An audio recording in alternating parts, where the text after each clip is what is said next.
So there I am, standing at the edge of my own field, watching Karen's $20,000 wedding tent sway in the breeze like a royal pavilion. Music blaring, guests in stilettos stomping over my soybean sprouts, and her caterer has the audacity to ask if my tractor can move because it's ruining the aesthetic. That's when I calmly flipped the switch, and the manure spreaders roared to life. Smash to intro screen. How did it come to this? Let's rewind 3 months. Back when I still believed people, no matter how HOA obsessed or scooter bound, would at least ask before stealing power from your house. I just moved into my slice of quiet suburban heaven. A corner lot, nice backyard, decent neighbors, and one outlet near the walkway that I used for Christmas lights and charging my e-bike. Nothing major. I'm not a particularly social person, but I wave at neighbors, I shovel my sidewalk. I even tolerated the HOA's 6-page rulebook about mailbox colors and trash can visibility. That is, until Karen rolled into my life on 4 squeaky wheels and a battery charge courtesy of me. It started subtle. The first time I saw the scooter parked on the sidewalk next to my hedge, I didn't think much of it.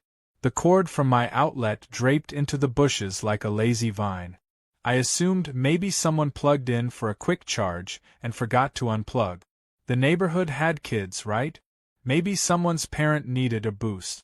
I unplugged it, coiled the cord, and forgot about it. Next day, the cord was back. Same scooter. Same plug. This time, I waited.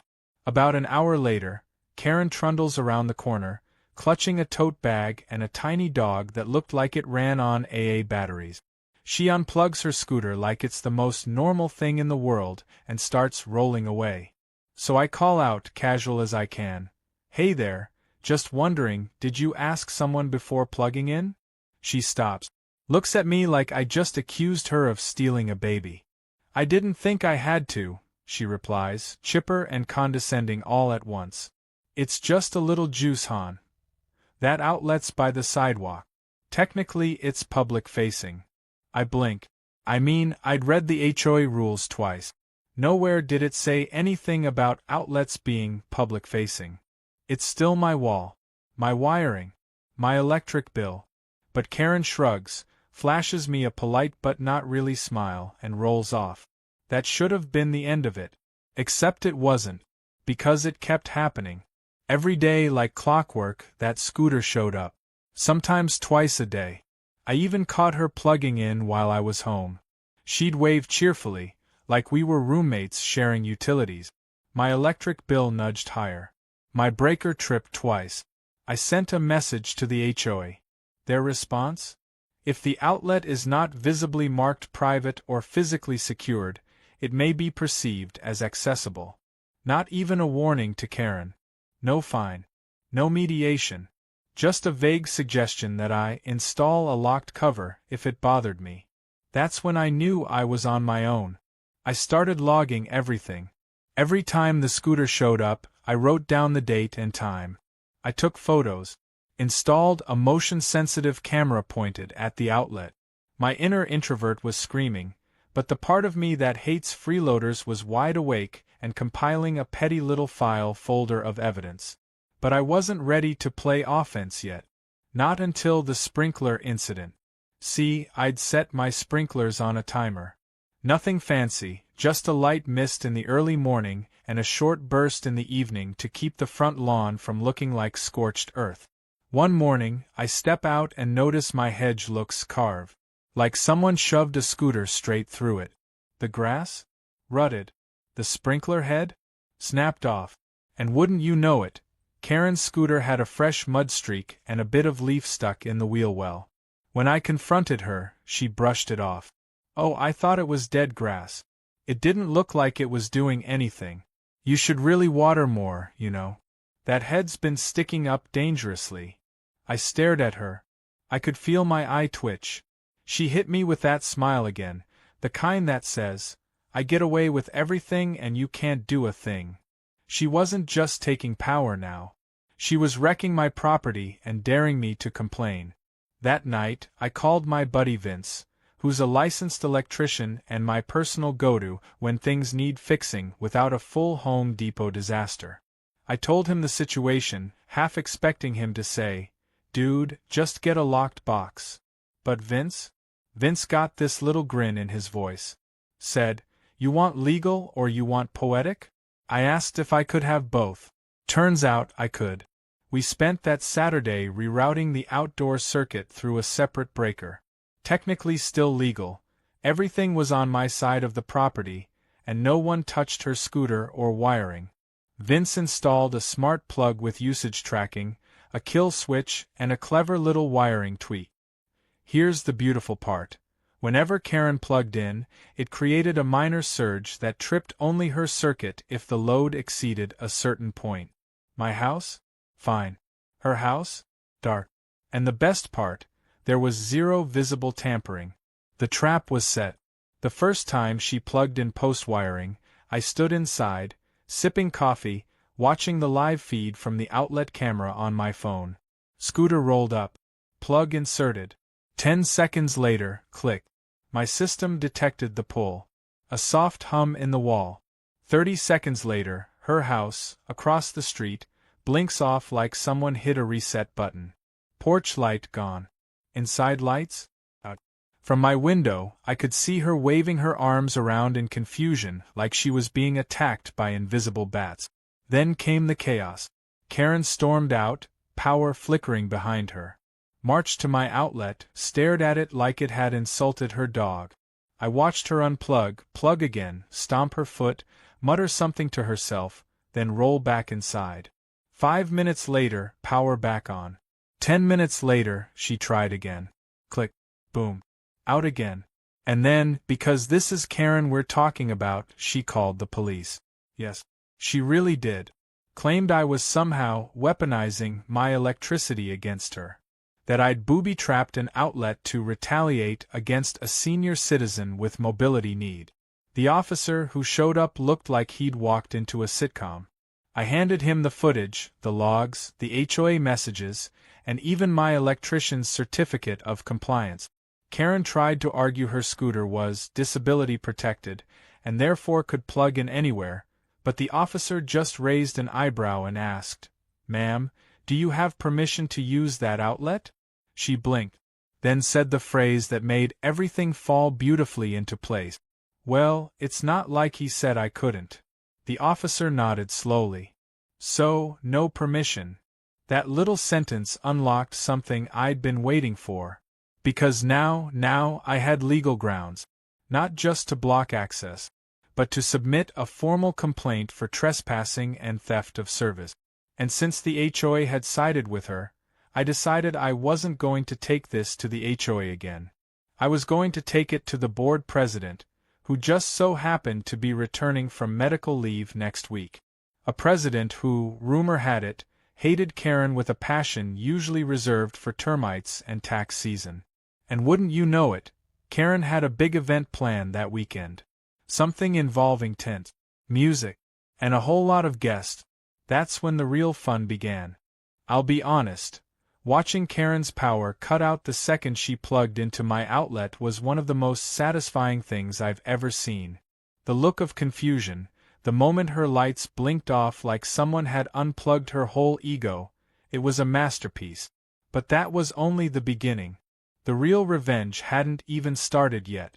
See, when someone like Karen gets embarrassed, they don't reflect or apologize. They escalate. And she did exactly that. The next morning, I woke up to a polite knock on the door. Not the threatening kind, this was the overly polite, fake smile kind that only people like Karen can pull off when they're trying to pretend they're not livid. I opened the door to find her standing there, little dog tucked under one arm, sunglasses perched on her head like she was about to lecture a Starbucks barista. She didn't waste time. "Hi there," she said, voice sugary and tight. "I just wanted to ask if something's wrong with your outlet. My scooter seems to be shorting out when I plug it in." I just smiled. "Oh yeah, could be. I had some work done on it recently. Might be a bit more sensitive now." She tilted her head. "Right. Well, it worked fine before." "Did it?" I asked, pretending to think hard. Funny, my power bills didn't agree. She didn't like that. Her jaw twitched, just slightly, before she adjusted her sunglasses and nodded.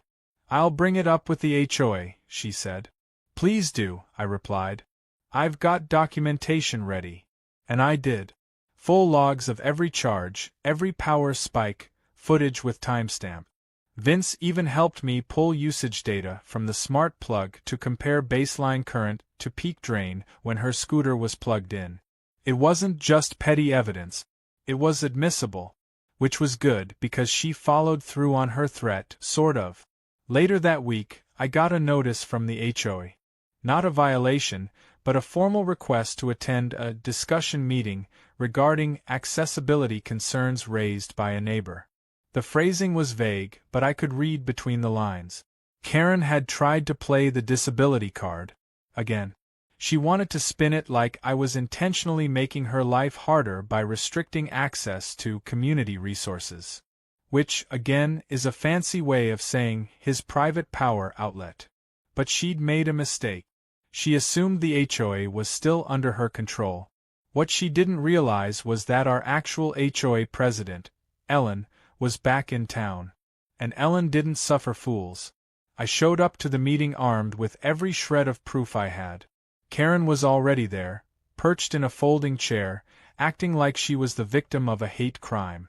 The moment she saw me, she plastered on that step-forward smile. Ellen, however, didn't even look at her. She just gestured for me to sit and said, "Let's make this quick." Karen launched into her speech, rehearsed and dramatic. Talked about mobility challenges, limited outlets, and how the community should be more accommodating to senior residents. She never once said she had permission. She just kept implying that my outlet was practically public, and that I was targeting her specifically.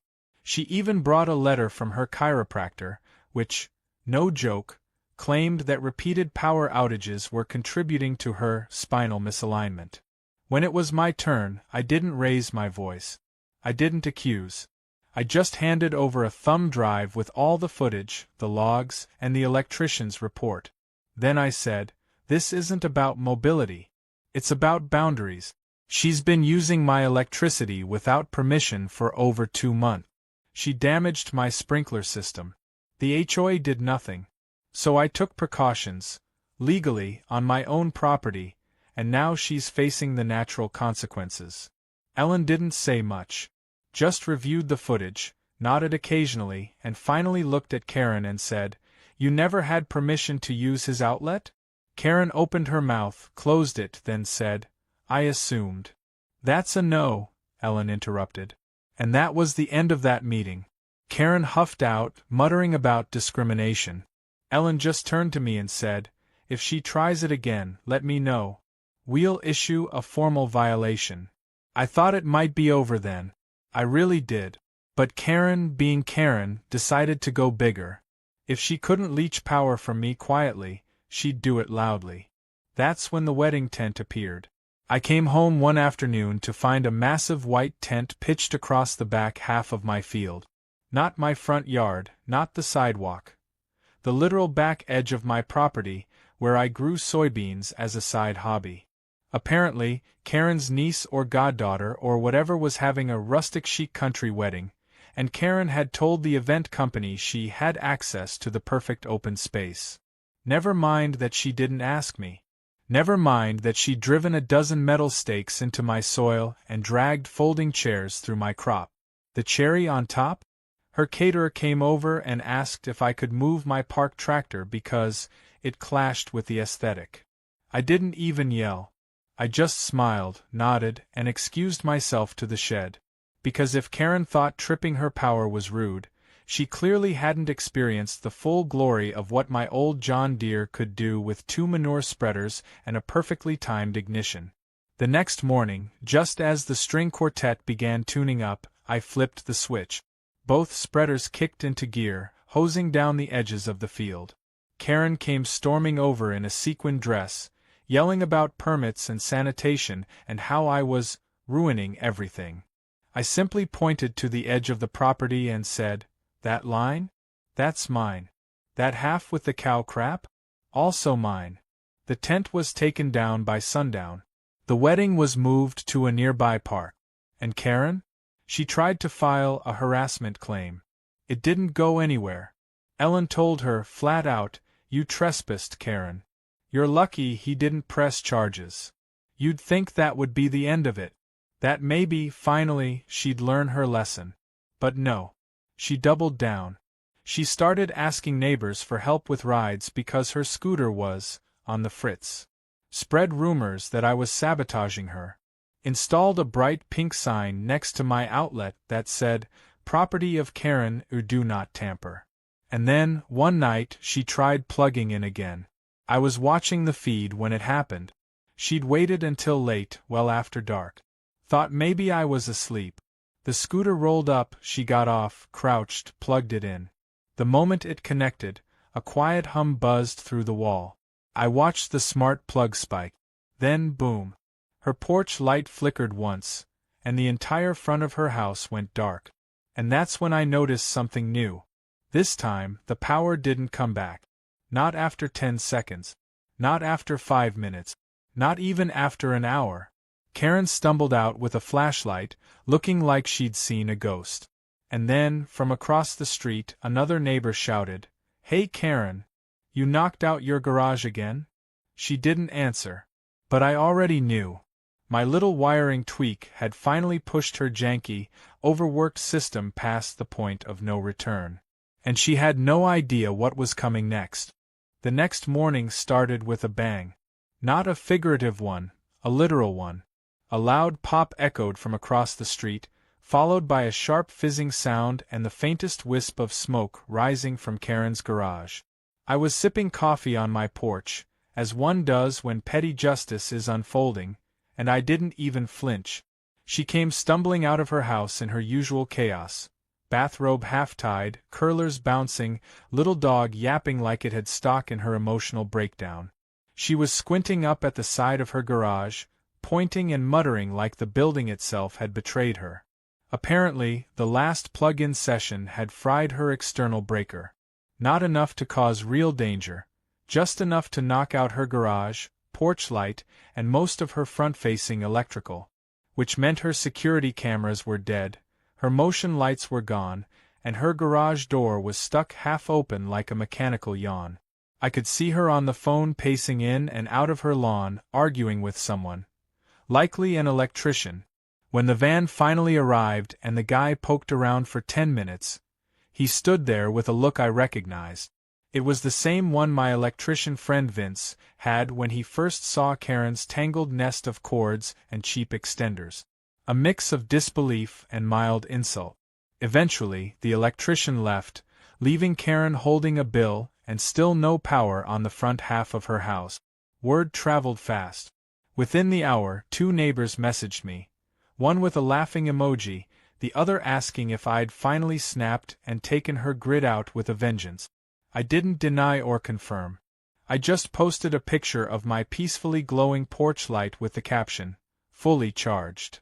That night, the HOA group chat exploded. Karen had launched her own little smear campaign. She posted a dramatic paragraph claiming she was being systematically targeted by a neighbor using electrical warfare, followed by a series of blurry screenshots that could have been taken from a toaster.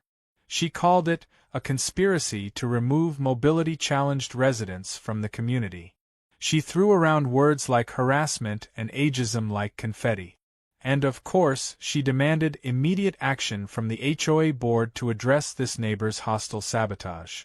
But what Karen didn't know, what she couldn't know, was that her little political power trip was over.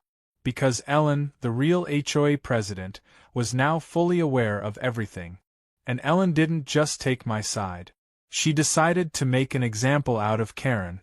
Within a day, a notice went out to all residents about a mandatory board meeting to address recent events involving property violations, power misuse, and false claims of public utility ownership. The phrasing was diplomatic. The intent was not. Karen showed up to that meeting like she was heading into battle. She had a binder under her arm, a neck brace around her throat. Yes, a neck brace, and a fresh, dramatic limp I had never seen before in my life. I almost admired the commitment. Almost. When the meeting started, Ellen wasted no time. "We've received multiple complaints regarding unauthorized use of private property, damage to landscaping, and repeated trespassing. We also have formal documentation submitted, including surveillance footage, electrical usage logs, and professional assessments. Karen, would you like to respond before we review the evidence?" Karen stood up, cleared her throat with the gravity of a martyr, and launched into what I can only describe as the suburban monologue of the year. She claimed she had been relying on the goodwill of neighbors to maintain her mobility, and that I had installed a malicious trap designed specifically to disable her home. She waved around a letter from a chiropractor again, which I'm fairly certain was printed off Google Docs, and explained how the power outages were an orchestrated campaign of intimidation. She accused me of planting manure on her lawn. She even tried to claim I was hiding a generator inside my hedges to fake power problems. I stayed silent the whole time. Didn't blink. Just handed Ellen a USB drive. Ellen plugged it in. Up came the footage. Multiple clips showing Karen plugging into my outlet. Screenshots of the smart plug logs showing timestamp surges. Footage of her scooter rolling away after each session. Pictures of my damaged sprinkler head. A detailed breakdown from Vince on how the load triggered her circuits without ever affecting mine. It was a clean, cold display of fact. When the last clip ended, the room was silent. Ellen turned to Karen, and for a moment I thought she might go easy on her. Then she said, very calmly, "You used another resident's property without permission. Repeatedly. You caused damage. You escalated into slander.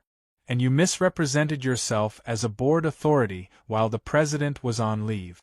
This is not a disability issue. This is a boundary issue. And you have crossed every one."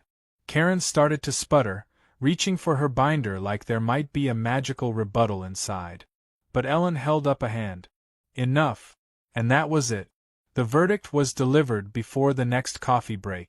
Karen was to pay restitution for electricity usage, not only to me, but to 2 other neighbors who'd come forward with stories of their own mysteriously draining outlet. She was banned from using any exterior outlet not registered to her property. She was removed from the board permanently. And in an almost poetic flourish, the HOA passed a new bylaw. All personal outdoor outlets must be clearly marked and locked, and any unauthorized usage would be treated as trespassing. Karen didn't speak for the rest of the meeting. Just sat there like someone had yanked the charger out of her soul. I watched her wheel her scooter away manually, feet pushing against the asphalt like a child on a plastic tricycle. The neck brace came off before she even reached her driveway. By the time the news settled, the neighborhood had turned. No more polite nods when Karen rolled by. No more bless her heart pity. People were done. Even the sweet old couple across the street, who once brought her cookies, now pulled their porch plug inside every night. For a while I thought that was the end. Sweet, clean closure. But then the rumors started. Karen wasn't taking the loss quietly. She was planning something, one last stand maybe. A final attempt to reclaim her perceived throne. And it came in the most Karen way imaginable. She installed her own outlet. Not just any outlet. A bright pink, weather-exposed extension cord that looped out from her garage window and was duct-taped to a fence post. At the base, a cheap solar panel the size of a cafeteria tray. It looked like something from a middle school science fair. Her scooter was plugged into it the next day, basking in what she must have imagined was the triumphant glow of independence. Except the panel barely powered a flashlight. The scooter stayed dead. And by sundown, the extension cord had shorted out, causing a small electrical pop that scared her dog into the neighbor's koi pond. I stood on my porch and watched the scene unfold. Karen yelling at her dog, the neighbor yelling at Karen, the solar panel dangling sadly from the fence like a deflated balloon. And for a brief, shining moment, I felt a peace I hadn't felt since the day I moved in. But deep down, I knew Karen wasn't done. Not yet. Because people like Karen never quit. They just regroup. And the next chapter? Well, that's when she tried to make herself the victim again. Not just to the neighborhood. To the entire internet. It started with a TikTok. I wasn't even the one who found it.